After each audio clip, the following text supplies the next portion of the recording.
Y ahora sí, en la mañana de Circo Freak, amigos, amigas de Gelatina, seguimos hablando del Eternauta y seguiremos hablando del Eternauta porque estamos muy atravesados por la historia, por la serie, pero por la historia también, de la historieta, muchos fans. Y el cielo también, así lo indica un poco, está como el Eternauta y está con nosotros, ni más ni menos que el señor, lo recibimos con un aplauso, Martín Oesterheld. Bienvenido, ¿cómo estás? Muy bien, bueno, todavía impactado por todos los acontecimientos sociales que se movieron alrededor del Eternauta. Sí. Creo que todo el equipo está como muy sorprendido, no solamente por el resultado de la serie, sino, gracias, por el impacto del orden popular y emocional que generó en todos nosotros. Que bueno, había un velo que había que correr. Nosotros veíamos que el material era muy bueno y que teníamos fe. Después está el tema de la adaptación, que bueno, es otro tema, ¿no? Está la obra original y una adaptación, una actualización en época actual, que eso refiere también a cosas Me interesa ahora que charlemos que eso, se van sí. modificando concretamente en relación a los sentidos, ¿no? Claro. En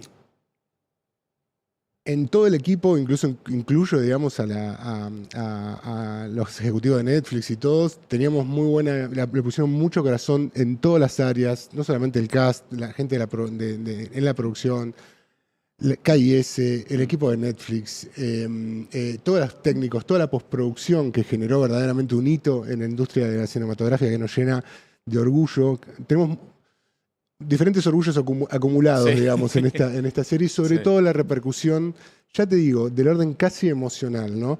El otro día me decían, bueno, ¿cuál es la resonancia política de todo esto? Creo que la resonancia política más importante, y creo que es la más evidente, digamos, es que el Eternauta volvió a tener un anclaje, como fue en el 57 o en el 59, que eran las humildes revistas de una editorial independiente, que de pronto se transformaron en el boom que hizo que este recorrido del 57 llegara hasta el día de hoy, y de pronto entramos de una manera que no habíamos esperado, no solamente en las casas de la Argentina, sino también en el mundo, adentro de los livings, adentro de las cocinas, adentro de grupos de las familias que se juntan para ver el Eternauta, que replican lo que había pasado con el libro, que era, de alguna manera, esa transmisión generacional, ¿no? ¿Viste? Claro, Están tus claro, viejos, claro. están tus abuelos, todos están de alguna manera involucrados, es una historia que tiene casi 70 años.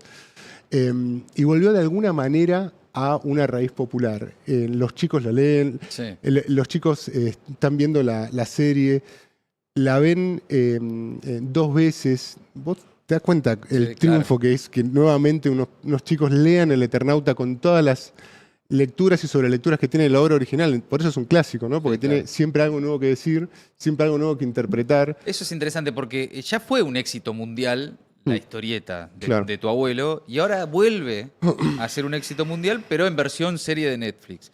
¿Qué es lo que tiene para decir hoy el Eternauta? ¿Cuál es el mensaje hoy de ese Eternauta que otra vez genera todo esto que estamos viendo? Sí, el Eternauta a nivel éxito internacional, en realidad, en el libro, está más apalancado por otras cosas, porque en realidad fue una historia más como de culto, como no, la gente conocedora del mundo del cómic Claro. lo atesoraba porque... Y después en todas las representaciones que tienen que ver con lo local, bueno, abre esto un poco los sentidos que te comentaba antes. La adaptación levanta, a mí me interesa mucho porque lo que pasó en términos sociales es que lo que sucede en términos de un triunfo y de ver de alguna manera finalmente a nuestra ciudad bajo la nieve, ¿no? Y todo lo que eso significa en términos simbólicos, ¿no? Y esa apertura y donde Bruno se colocó concretamente en el aspecto de la aventura, ¿no? Bruno decía, yo quiero ser fiel, cuando empezamos el proyecto, bueno, cuando lo conocimos y empezamos a intercambiar las primeras ideas, yo le quiero ser fiel al pibe que leyó por primera vez el Eternauta, ¿no? Claro, y le claro. voló la cabeza, ¿no? Él Sí. tiene como un corazón con eso. Y evidentemente también tiene un punto de contacto con la vinculación de los personajes. Está en Gallo para Esculapio, digamos, Sí, en Ocupas y todo. El mundo ese era algo que garantizaba Pisa con, birrafazo, mucha claro. convicción. Sí. Había algo de la situación vincular de este héroe que circula de alguna forma entre un grupo de gente común que tiene que estar a la altura de circunstancias, que ya estaba en la obra de Bruno, ¿viste? Y no le erramos. Entonces te decía, por un lado, lo que involucra en la serie. Después podés ir a ver qué pasaba con el libro. Y ahí hay una cantidad de mediaciones que tienen que ver con las generaciones que te contaba antes, Claro, claro. que de pronto empiezan a aparecer otros nuevos sentidos. Y los sentidos que te decía en términos de clásico, bueno, primer sentido por ahí cuando ves cuando sos pendejo, la aventura. Pero después entendés que el relato del personaje del sobreviviente que enmarca esa aventura tiene algo medio particular que abre otros sentidos. Y cuando vas un poco más allá, conectás un poco también el destino del autor y de mi familia, y empieza a tener una resonancia en una resistencia que habla un poco más allá de una historia de ciencia ficción. Claro. Y se empieza a colocar en lo que es la ciencia ficción, que siempre tiene, no hay ciencia ficción sin comentario social o político, digamos, ¿no? Entonces, ahí empieza como a dialogar nuevamente con la sociedad, y yo creo que es un poco el impacto transgeneracional que generó esto, que me llena. Esto, Mati, para mí es del orden de lo público y de lo Personal también. y de lo íntimo. Claro, ¿Me claro. entendés? Entonces, me llena mucho el corazón en términos domésticos, ¿viste? Claro. ¿Entendés? Todo lo que sucede y el abrazo de la sociedad con un proyecto como este que nos llevó un montón, que tiene que ver con tantas cosas personales y que de pronto lo encontramos con una alegría de haberlo terminado y con una producción y un resultado como este, ¿no? Y ahí Acá, medio- acá sí. y perdóname, y acá y en el resto del mundo, ¿no? Es que hay medio como también para nosotros una especie de grito de gol de la Exactamente, selección es un poco argentina, eso, sí, sí, ¿viste? es un poco Como- eso. porque obviamente que la Argentina está a la altura de este tipo de producciones, puede hacerlas, ha hecho y no es que loco la Argentina pudo hacer una serie que está buena. No, la Argentina puede hacerlo. Ahora, la serie tiene además una carga del ser nacional muy profunda, que también imaginarnos nosotros que todo eso hoy lo está viendo el mundo, es como, bueno, tomen un poco de Argentina para todos ustedes. ¿Qué hay ahí en eso? Yo creo que lo mismo que pasó con el Eternauta, que el movimiento de olvidar las categorías anglosajonas de la ciencia ficción Claro. y consolidar las propias, es decir, poner la ciencia ficción de una forma que tiene que ver con nosotros, ¿no? Que tiene que ver con la cocina, con el truco, con el mate, con nuestros temas. Mm. Bueno, parece un movimiento y además y ser efectivos también en la historia y en la Sí, ciencia sí, ficción total, y en el total. comentario. Sí, total. Bueno, de pronto es un movimiento dentro del género muy grande, ¿viste? Y un poco lo que pasó con la serie también. Contar el fin del mundo, de alguna manera, o una distopía, esto es más como un relato más apocalíptico, ¿no? Ujú. De nuestra manera, de nuestra forma, trae una novedad, casi te diría del orden de lo inquietante, Claro. digamos, ¿no? No es lo mismo acumular historias de distopías en donde, bueno, ahora viene la no sé qué, viene el no sé cuánto, Sí. cuando de pronto el relato está totalmente colocado en un lugar más periférico, en el lugar menos pensado, en la ciudad de Buenos Aires, que también tiene algo, creo que para nuestra ciudad tiene algo, tiene un imaginario muy potente para el resto del mundo, ¿no? Para quien no la conoce, no sé si te das cuenta de ese Sí, tipo, viste que hay claro. como una ida y vuelta con la ciudad de Buenos Aires, que Claro, quien no la claro. conoce se imagina mil cosas. Claro. Creo que eso también tiene que ver un poco con eso. Y es un recorrido un poco también de la zona de acá de este estudio, digamos, ¿no? Sí, De, sí, claro. de la periferia al centro, ¿no? De la batalla, la General La Paz, General que Paz, debe ser acá. como por acá abajo. Sí, sí, sí.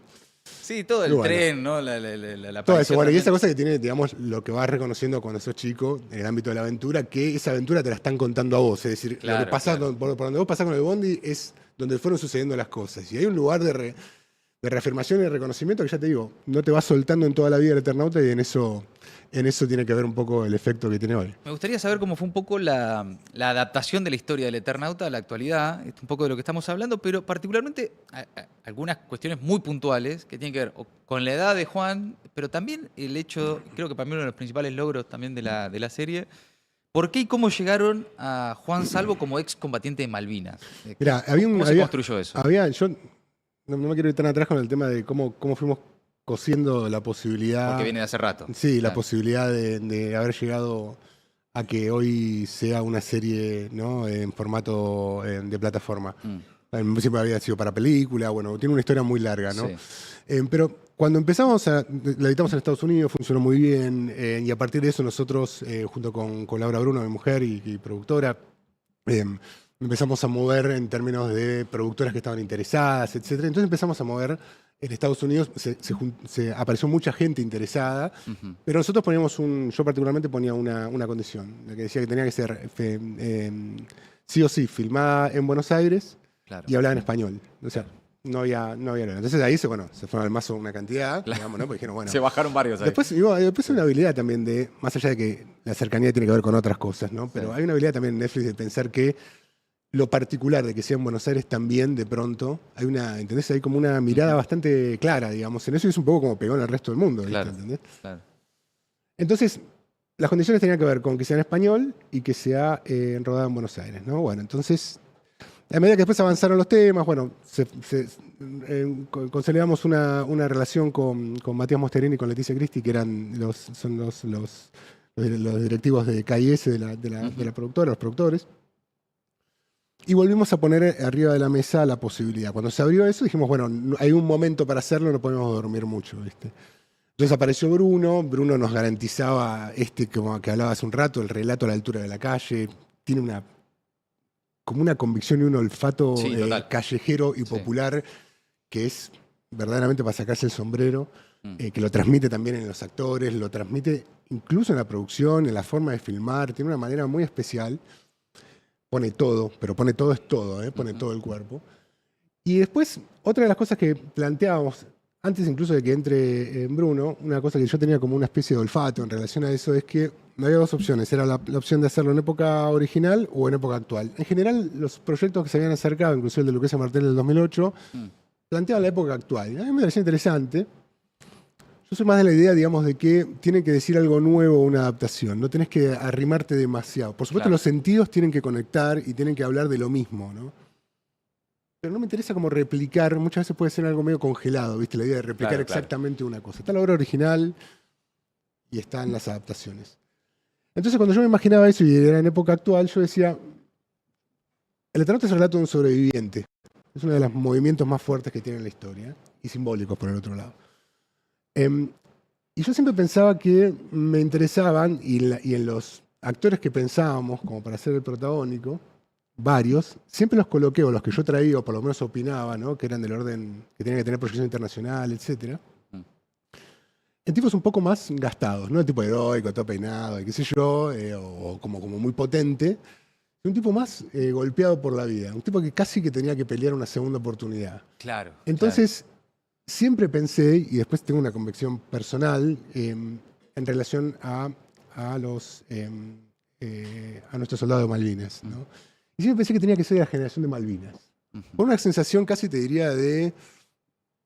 yo no quería conectar, nunca pensé en conectar directamente con el otro trauma histórico que son los desaparecidos, porque se conectaba demasiado con mi familia. Claro. Y me parece que también un poco los desaparecidos, y en relación a mi familia y los 70, de alguna manera toman todo, ¿me entendés? O sea, queda poco para imaginar, porque es muy fuerte, todavía estamos tramitando ese trauma, ¿no?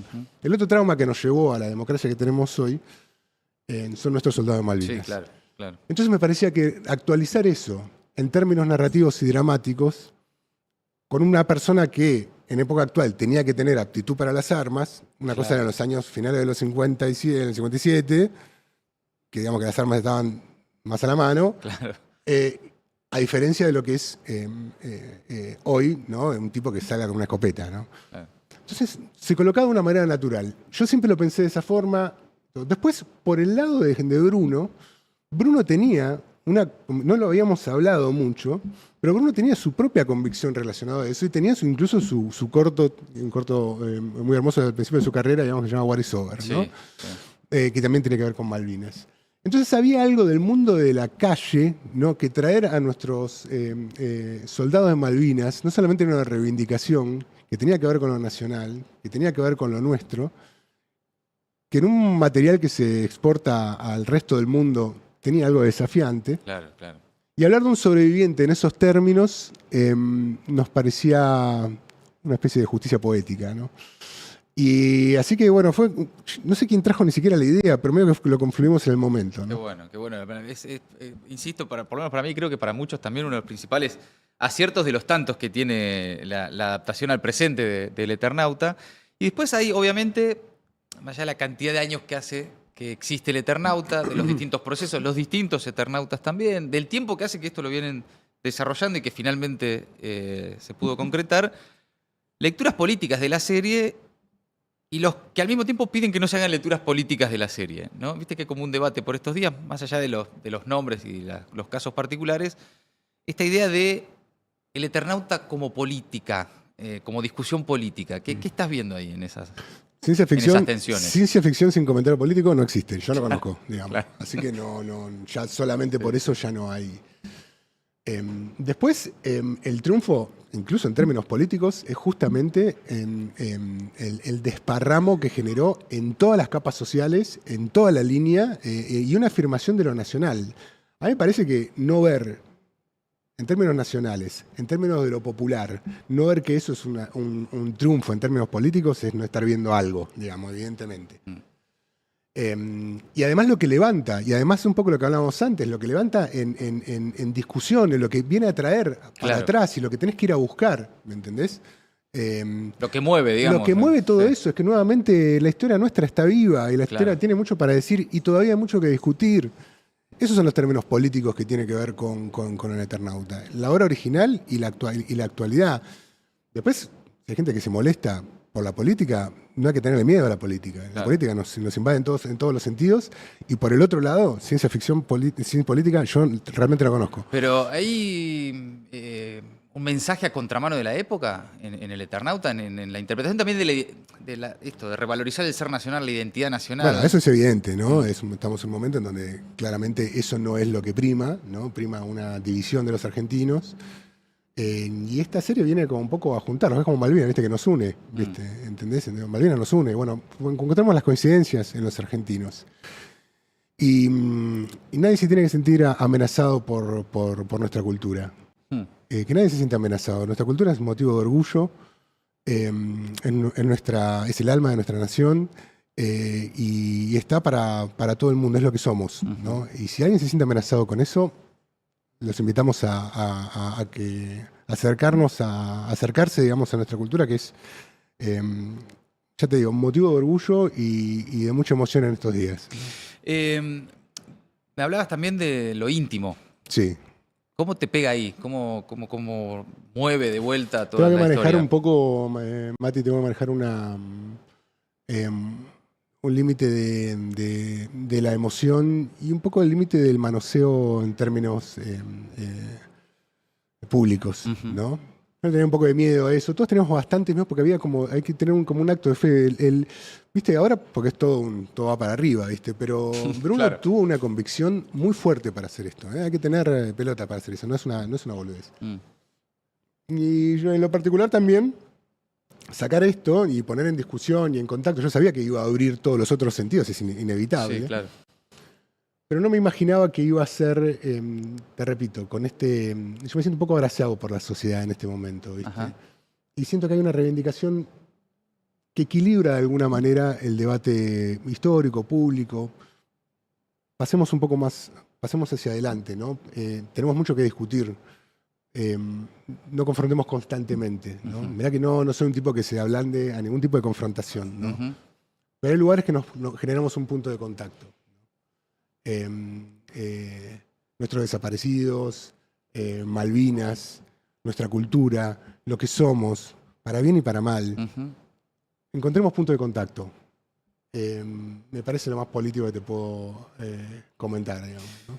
Martín, ¿y cómo mueve también tu historia personal, los recuerdos de tu abuelo, de lo que fue también una historia, una masacre familiar durante los 70, abuelos, madres, padres, tías? Esta semana charlamos mucho también sobre esa historia, sobre el oso Estergel. ¿Qué te mueve ahí en esa historia personal con la que, por supuesto, convivís y es parte de tu vida? Pero esto, ¿cómo lo vuelve a traer? ¿O siempre está y es parte de tu...? Siempre está y de alguna manera lo voy manejando. Yo, por ejemplo, cuando voy caminando por las marchas de diferentes... por diferentes temas, por diferentes afirmaciones, pero vamos a decir que la del 24 de marzo, yo me manejo de una manera media anónima o íntima, tengo muchos conocidos, sí, claro. etcétera, pero a mí, Mati, yo por ejemplo, para entender cómo es el contacto de la historia cuando te pega directamente, ¿no? Yo, por ejemplo, cuando voy caminando por Avenida de Mayo Y en los 24 de marzo, no solamente me genera una emoción, mira que voy ido del primer 24 de marzo, es una especie de. Además, yo cumplo el 23 de marzo. Mirá, Así que claro. siempre me pasó como tipo cumpleaños, me la ponía un poco cuando era pendejo, y al otro día, 24 de marzo, ponerse las pilas, Claro. es un momento importante, ¿no? Claro. Y yo soy una persona, digamos que, por ejemplo, cuando veo cualquier familiar, cuando viene con su familia, sobre todo, y tiene colgada la foto de su familiar desaparecido, yo tengo que mirar al piso. Para mí es una. No, la historia tiene ese nivel de contacto conmigo, digamos. Me genera una intimidad muy importante y una emoción muy importante, ¿no? En estos días, por supuesto, lo tengo muy presente a mi abuelo, tengo muy presente a toda mi familia, tengo muy presente algo que es medio como el centro del universo, que es la casa de mis abuelos de Bécar. Claro, ¿no? claro. La casa de mis abuelos de Bécar es la casa del Eternauta. Claro. Ese primer piso, esa guardilla donde está el Eternauta, que escribe, aparece el Eternauta delante del personaje de Germán, era donde escribía mi abuelo. Y además era la editorial Frontera, era su propia editorial, donde sacaba la revista Hora Cero semanal, que entregó el Eternauta junto con otras historias, ¿no? Que escribía todas él, pero las dibujaban diferentes dibujantes que terminaron haciendo un boom internacional, ¿no? Estamos hablando de Hugo Pratt, Alberto Brescia, tipos Sí, muy, claro. muy reconocidos, Solano López, José Muñoz, bueno, son todos nombres como para el podio, ¿viste? Internacional, ya te digo, de la historieta. Entonces, yo me refiero un poco a ese lugar, que fue el momento como más vital de mi familia, el momento más de creación, el momento donde la familia estaba toda junta, teníamos todo para. No lo veo con nostalgia, no lo veo ni siquiera con amargura, lo veo como que los momentos que tengo para recordar a mi familia que son luminosos, me los recuerdo como algo luminoso porque tengo también todo el contrapeso del otro, ¿no? Una casa en la que pasaban muchas cosas todo el Un montón, tiempo. sí, constantemente pasan Claro. muchas cosas y bueno, después el vínculo con lo político que se abre, mi abuelo tenía 38 años cuando escribe El Eternauta, cuando empieza a escribirlo, y desaparece en 20 años después a los 58, digamos, Claro, ¿no? claro. Así que el marco de,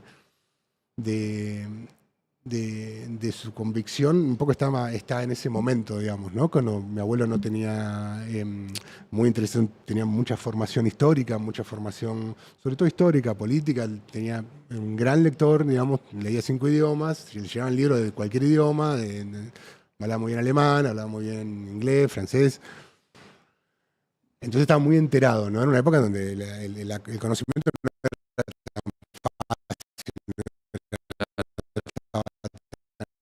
mano. Te digo, me voy un poco el pasto de ese jardín, ¿no? Y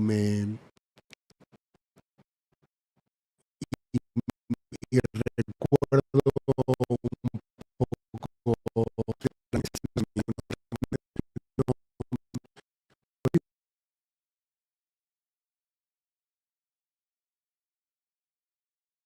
cuando empiezan a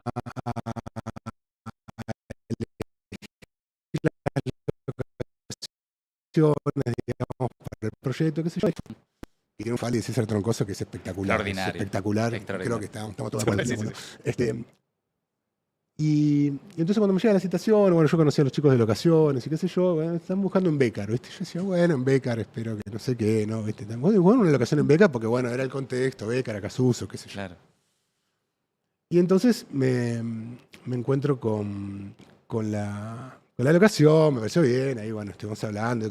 No sé, fue creo que fue la primera semana de rodaje, antes se habían hecho algunas boludeces tipo como choques y qué sé yo. Ujú. Y ahí empezó realmente un poco el momento más de actor, más actoral, más de dinámica, donde está estas escenas que quedaron tan. El cine tiene algo, viste, cuando vos lo filmás y vos pensabas que más o menos estás montando algo que está bueno. Ahora, después cuando pegan el resto Claro. del público, Cuando sucede. cuando sucede y te enajenas y lo ves con los ojos del público y ves el impacto que tiene el truco, viste, de pronto se instala algo, viste, que decís, ¿cómo puede tener tanta potencia el cine, digamos? Claro. ¿Viste? ¿Cómo algo tan. Claro. Entonces estábamos en esa casa, qué sé yo, todo. Bueno, después salgo ahí, ¿viste? Entonces, muy emocionado por toda la situación, las primeras veces, ¿no? Estábamos con Leticia, me acuerdo que estábamos ahí en el monitor mirando las primeras puestas en escena, digamos, de todo el proyecto que teníamos durante tantos años. Nos quedamos ahí una tarde, después teníamos cosas que hacer, fuimos con Lau, con mi mujer. Entonces nos vamos, agarramos el auto, Waze, agronomía, que es donde vivimos. Entonces nos va tirando y nos manda para el lado de la vía, ¿viste? Y yo no le decía nada al lado, ¿viste? ¿Qué sé yo? Y el Waze nos iba para el lado, pues no te llevaba para otro lado, ¿viste?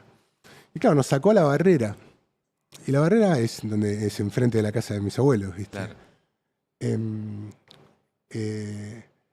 la barrera nos agarró justamente de una manera casi predestinada y tuvimos que esperar ahí 1 o 2 minutos en donde tuve que cogotear para atrás y mirar la casa de mis abuelos y bueno, nada, pues se me vino como un poco el mundo abajo, digamos, en ese momento, ¿no? Porque está la historia, obviamente, de tu abuelo, pero también de tu abuela, ¿no? Sí, mi Elsa, abuela historia. no solamente tengo la historia, el drama, digamos, quiero quedarme también con la parte luminosa de mi vida, que también fue muy grande y de esa familia. Mm. Un poco eso contrapesa también cómo pudo soportar mi abuela de alguna manera tanto. Es una pregunta que nos hacemos todos, ¿no?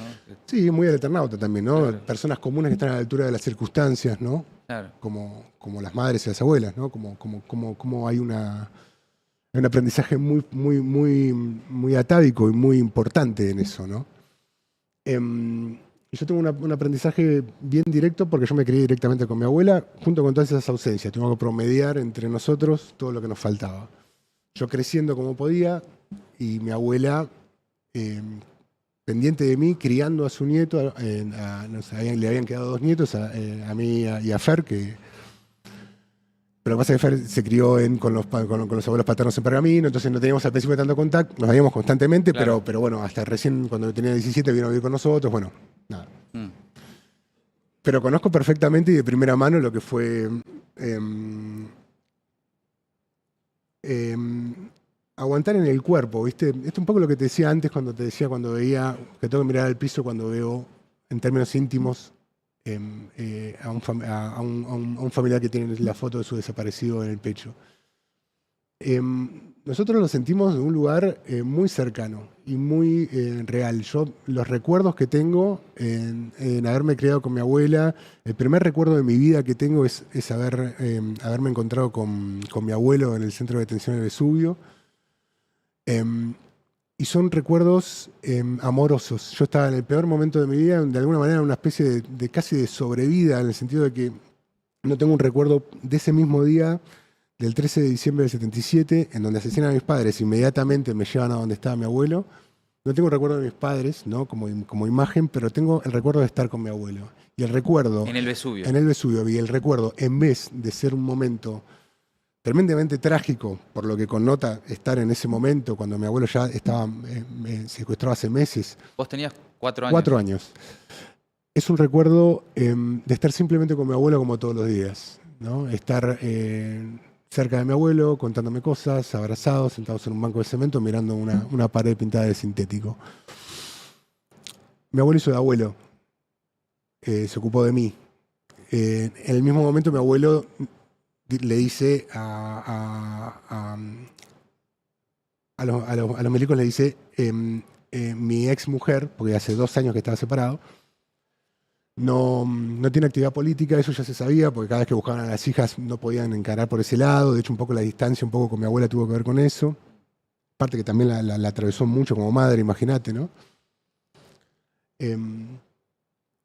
Y bueno, de ahí me llevan a donde estaba. Perdón, ¿tu abuelo le dice a los milicos? Mi abuelo le dice a los milicos, le dio la dirección, le dijo dónde estaban, qué sé yo. Llevaron a la casa de Elsa, de su abuela, ¿no? Uh-huh. Entonces ahí llego y me acuerdo perfectamente del operativo, cómo se cerraron las 2 calles, etcétera, y cómo entré a esa casa que fue la casa de mi infancia, ¿no? Que era la casa donde había vuelto, ella era la casa donde se había criado mi abuela, y había vuelto a vivir después de que cerró Becar. En un momento se tuvo que ir de la casa de lo que había sido una familia ideal, ya era demasiado, entonces hubo un atentado también, le metieron una bomba, entonces tuvo que ir. Uh-huh. Y ella volvió a vivir a la casa donde ella se había criado, que era lo que es ahora Las Cañitas, siempre se llamó Las Cañitas, pero la configuración del barrio era totalmente diferente. En general eran casas con mucho fondo porque eran inquilinatos más bien de gallegos o italianos, Claro. sobre todo al principio del siglo pasado. Mi abuela es del 25, ¿no? Entonces, bueno, y eran gente que trabajaba en los studs de Palermo, digamos, ¿no? Como que le hacían la herrería de los caballos, entonces por eso tenía mucho fondo, digamos, las casas de Las Cañitas. Entonces estaba una casa como más antigua, que era como, te dijera, patio y cuartos alrededor, ¿no? Y mis bisabuelos habían hecho en los años 60 una reforma en la parte de adelante, donde era planta baja y primer piso. Nosotros vivíamos ahí, en planta baja y primer piso, una casa muy grande, demasiado, yo me lo imagino muy grande, era grande igual, sobre todo era muy vacía porque lo que estábamos intermediando eran otro tipo de vacío, ¿no? Claro, claro. Entonces, la casa de Becker, donde había venido, donde tuvo que tuvo que dejar mi abuela, estaba toda arrumbada en el fondo, en la casa vieja, en la casa, entre comillas, abandonada. Y era mi lugar de juegos, ¿no? Ese era mi lugar donde yo, mucho reconozco que tuve una infancia muy dura, pero muy abrazada por mis amigos, sobre todo mis amigos del barrio, ¿viste? Ajá. Y fui muy feliz en esos términos, ¿viste? Entonces mi lugar de juegos, antes me decía mi abuela, no sé, en las vacaciones me decía, hasta las 4 no puedes salir o algo por el estilo, que tenía que quedar haciendo algo. No, yo me iba al fondo, ¿no? Y ahí estaba todo el material de la casa de Becker. Y estaban todos los materiales de mi abuelo, los ficheros, en donde Con lo que estaban laburaba. llenos. Lo que había, sí, en Becker entra con un operativo con una bomba en el garage, donde estaba parte de la biblioteca y se quema mucho del material. Claro. Otra parte mi abuela lo vendió y otra parte lo donó justamente para poder mudarse. El otro día me preguntaban también cómo había sido ese momento y siempre me la acuerdo a mi abuela, ¿no? Cómo se plantaba en el momento que lo contaba. Cuando yo te decía que era familia de gallegos, tiene esa cosa como, eso se lo decía mucho Hugo Pratt a mi abuela, ¿no? Que decía, sos dura, ¿viste? Son tipos como robles, ¿viste? Están preparados para bancar lo que yo creo que hay algo de eso que la salvó, ¿viste? Hugo Pratt le decía, vos sos media celta, ¿viste? Son tipos como muy esencialmente se la bancan, ¿viste? Y mi abuela tenía un carácter muy divino, pero muy fuerte también. Y cuando le hicieron el atentado, entraron al grito de si mi abuelo era judío, ¿no? Ajá. Esa fue la entrada, ¿viste? Mi abuela quedó como, primero, sorprendida por la frase, le dijo, la veo a ella cuando lo repetía, ¿no? Me la acuerdo de ella diciendo, mi marido no es judío, y si fuera judío, ¿cuál sería el problema? Le dijo. Entonces ahí medio que separaron los tipos y le dijo una cosa que habría que conocerla a mi abuela para que te la tenés que tener delante. Decía, yo soy una señora, esta es mi casa y me van a respetar. Y medio que a los tipos lo frenó, digamos, ¿no? Sobre todo también. Se plantó, claro. Claro, sobre todo también porque también sabían, tampoco voy a imaginarme, no voy a infantilizar los temas, digamos, pero tampoco sabían que tenían ninguna actividad política, entonces no era.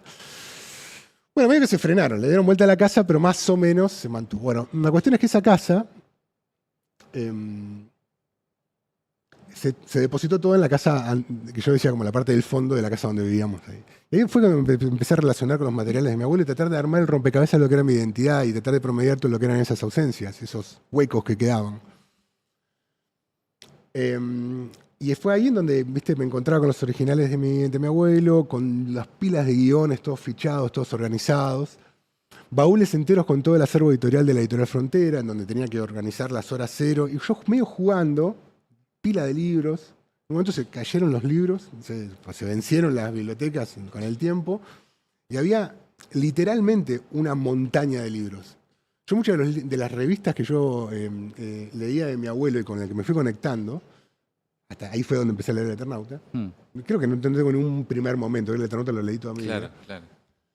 Muchas veces fue, ¿viste esa imagen de Rico MacPato, ¿viste? Que está como lleno de la guita, ¿viste? Bueno, lo mismo, pero con libros, ¿viste? Claro. Y iba mirando ahí, pero al principio jugaba, como diciendo, los ponía en orden toda la colección de Hora Cero, y empezaba a leer las historias. Yo me había enganchado con una que se llama Ernie Pike, que era una que dibujaba Hugo Pratt. Después, ¿viste? Me llamó la atención El Eternauta. ¿Por qué me llamó la atención El Eternauta? Porque estaba en la casa de mis abuelos. Claro. Y porque las fotos y todo mi imaginario, digamos, tenía que ver con ese mundo. Y el personaje se llama Germán. Yo decía, pero ¿qué está pasando acá, digamos? ¿Me entendés? Bueno, entonces esa fue mi manera de relacionarme un poco con los materiales de mi abuelo. Y después otra cosa muy especial que tiene que ver un poco con el principio de la charla, que tiene que ver con una especie de sentir popular, que era cuando empecé como a compartir, o por ejemplo los invitaba a mis amigos, ¿no? Muy de chico, ¿no? 10 años, ponele. Mis amigos eran gente del barrio Pinta, ponele, ¿no? De diferentes clases sociales, de diferentes clases socioculturales, pibes normales, comunes. Y éramos una banda. Además hay otras generaciones, también estaban los hermanos más grandes, ¿viste? Que estaban en otra, ¿viste? Claro. Y cuando empezamos ¿viste? Los invitaba ahí al fondo, jugábamos y empezamos a ver eso un poco con ellos y de pronto conseguimos el tomo del Eternauta, ¿no? Y cuando era un poquito más grande empezaron a leerlo y vi como pibes comunes de barrios normales les volaba la cabeza esa historia. Empezamos a buscar los lugares, hicimos con los padres a los lugares. Estaba Plaza Faluya, estaba cerca de mi casa. Luego, Claro. Plaza Italia.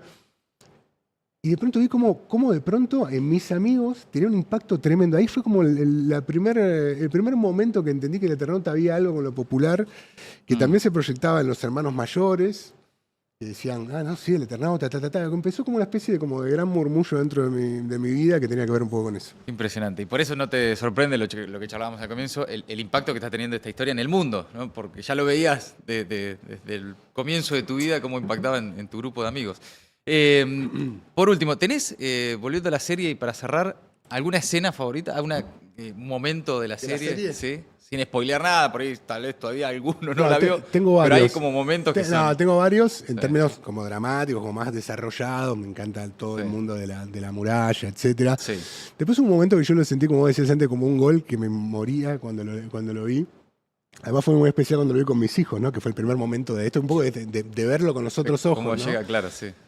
El personaje de Pablito, ¿viste? Cuando de pronto aparece por arriba del mejitorio y aparece un japonés, que es Pablito, y dije, yo me moría, boludo. Te juro que lo diga como una cosa, me moría, pero eso fue como una... Y después, bueno, ahí, la verdad que el cast genera un trabajo, un punto de contacto. Ya te digo, particularmente a mí me gusta mucho cómo está dibujado Favale, que es un personaje clave en la historia. Me gusta mucho Andrea Pietra, cómo funciona como de mujer de Favali, cómo mantienen esa casa. Claro. Cómo es un Favali que, en vez de ser consciente de lo que viene, que es un poco el Eternauta 1, ¿no? Es un tipo más como inseguro, propio de su casa, como que sabe muchas cosas porque es un guardatodo. Claro, ¿no? claro. Es un tipo más complejo que el Eternauta, ¿viste? Pero eso también lo hace como muy, muy real. Y además está, por supuesto, la actuación de César Troncoso que le pone un cuerpo impresionante, ¿no? Gracias por haber venido. Y me dicen los chicos que están mirando el chat que hay mucha emoción, mucha gente llorando y que te agradecen mucho también por todo y también por esta conversación. Gracias. Bueno, gracias a vos, Mati. Gracias por venir. Amigos, Martín Oesterhel en la mañana de Circo Freak. ¿Cómo le explico a un extranjero